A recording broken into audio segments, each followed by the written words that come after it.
Pinaimbestigahan ni Senadora Risa Ontiveros sa Senate Blue Ribbon Committee ang tinawag niyang kartel sa pag-i-import ng gobyerno ng asukal. Sabi ni Ontiveros, pinaburan umano ni Agriculture Senior Undersecretary Domingo Panganiban ang tatlong accredited na sugar traders na mas mahal ang singil kumpara sa iba. At kaugnay po niyan, mga kausap po natin si Senadora Risa Ontiveros. Magandang umaga po, Senadora. Si Maris po ito. Yes, Magandang umaga rin po at sa lahat ng inyong mga tagapanood.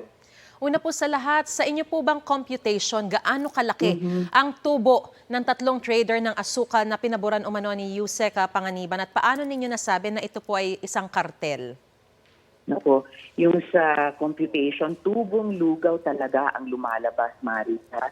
Ito, namin ang price ng All Asian Counter Trade, yung isa sa di umano pinaka-most capable daw na importer. Ang asking price nila ay 85 pesos per kilo. Galing yan sa Industry Insider na nabigyan ng quote. Yan ay tiba-tiba sa presyo na yan, Maris. Kaya kahapon, sa aming press conference, nag-compute nga kami. Talagang hindi dapat ganun kataas. Kung matinong importer ka, alam mo, 25 pesos lang ang asukal sa Thailand per kilo. 28 pesos naman ang gastos mo sa warehousing, duties, handling, yung ganon. 8 pesos naman yung karaniwan na tubo. So ang total ng mga iyan ay 61 pesos lang. Kaya dun sa 8.5 na sinasabi na All Asian, 8 pesos yan, yung 24 pesos, yan ay tubong lugaw na. O pag normal na 22 pesos ang ibubulsa ng ganin na importer, no? Sa kada kilo ng sukal. Eh bakit naman yan nakakabahala? Kasi pag pinagsama-sama mo yung 440,000 metric tons, times 24 pesos, tubong lugaw. Sa tubong lugaw ka pa lang, ha? Yan ay 10.5 billion pesos na profit na. Napakalaki kumpara sa tatlong traders lang. Ay, sa totoo lang, Maris, marami sa industriya ang nai-eskandalo na sa rate na yan. At kahit kunyari, nahimasmasan di umano, nagbigay ng quote na below 80 pesos, tiba-tiba pa rin sila dyan. Kahit sabihin natin 77 pesos wholesale per kilo.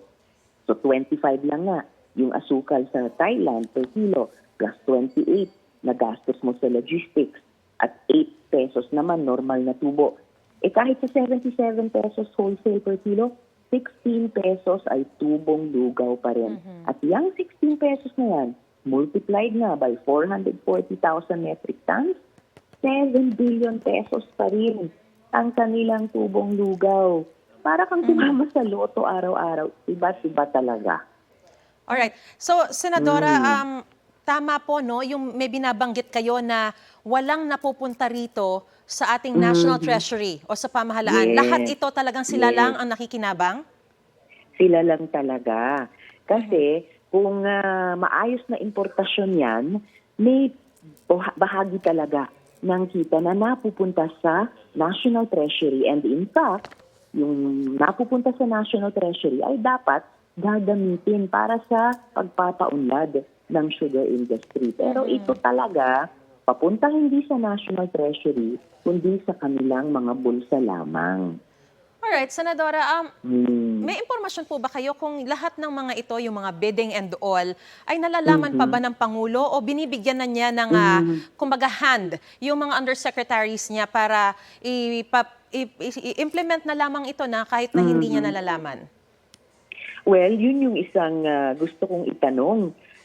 Pag nabuksan na ng aming Senate Blue Ribbon Committee ang investigasyon sa resolution ko tungkol dito, may nagbubulong ba kay Presidente na i-baby sila? Kasi lampas-lampas na talaga sa special treatment kung ang balak nilang kitain ay higit sa 10 billion pesos. Lampas-lampas na yan sa pagka-VIP. Super spoiled na.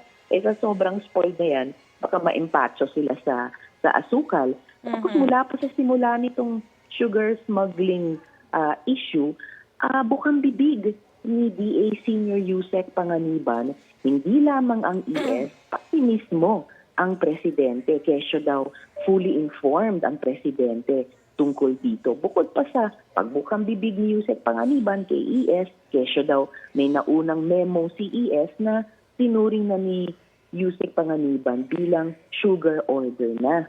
So, gamit na gamit yung pangalan ni Presidente at kailangan malinawan yan sa Blue Ribbon investigation. Totoo bang inform si Presidente? Totoo bang nag-issue si ES ng memo para dito? Sa tingin niyo po ba panahon na para magkaroon na ng kalihim talaga ang Department of Agriculture? Yes. Yan, Maris, ay panawagan ko mula sa simula pa. Way past first 100 days na tayo. Nasa papunta na tayo sa last quarter ng unang taon ni Presidente. Tuloy-tuloy ang mga matagal ng problema sa agrikultura at padagdag ng padagdag yung ganitong mga fiasco. Nung nakaraang taon, sugar importation fiasco, ngayon sugar smuggling issue, kaya nga parang sugar fiasco 2.0, at tuloy-tuloy yung paghihirap ng ating mga mamimili sa taas ng presyo ng mga pagkain, tuloy-tuloy ang paghihirap ng ating mga magsasaka. Malayo pa rin na makamit natin ang food security. Way past time na mag-appoint na si Presidente ng full-time DA Secretary. Katandem dapat nila sa pagharap sa mga isyong ito. Yung talagang tututok dahil siya rin mismo ay maraming ginagawa, maraming inaasikaso mga iba't ibang issue. Pinakamaraming inaasikaso sila. Mahirap na nagdo-double time sila, lalo na sa ganitong ka-historic at hanggang ngayon nanganganak na mga issues ng agrikultura na papunta na sa cartelization ng asukal, ito ay nagko-constitute na sa tingin ko ng large-scale agricultural smuggling, economic sabotage pa nga. At asukal pa lang ito, Maris, ha? Hindi pa natin pinag-uusapan yung maraming mga pagkain o ani na baka sinisipat na ng mga nagbubuo dyan ng sugar cartel.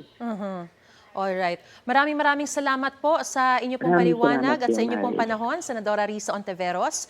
Samantala mga kapuso, sinusubukan pa rin po ng GMA Integrated News na makuha ang panig ng Pangulo ni Undersecretary Panganiban at ng 3 nabanggit na kumpanya. Sabi naman ni Department of Agriculture spokesman Rex Sesto Perez, layunin ng DA na mapababa ang presyo ng asukal. Sa ngayon, wala naman daw kakulangan sa supply ng asukal pero kailangang may buffer stock. Kapuso, mauna ka sa mga balita. Panoorin ang unang balita sa unang hirit at iba pang award-winning newscast sa youtube.com/GMA News. I-click lang ang subscribe button. Sa mga kapuso naman abroad, maaari kaming masubaybayan sa GMA Pinoy TV at www.gmanews.tv.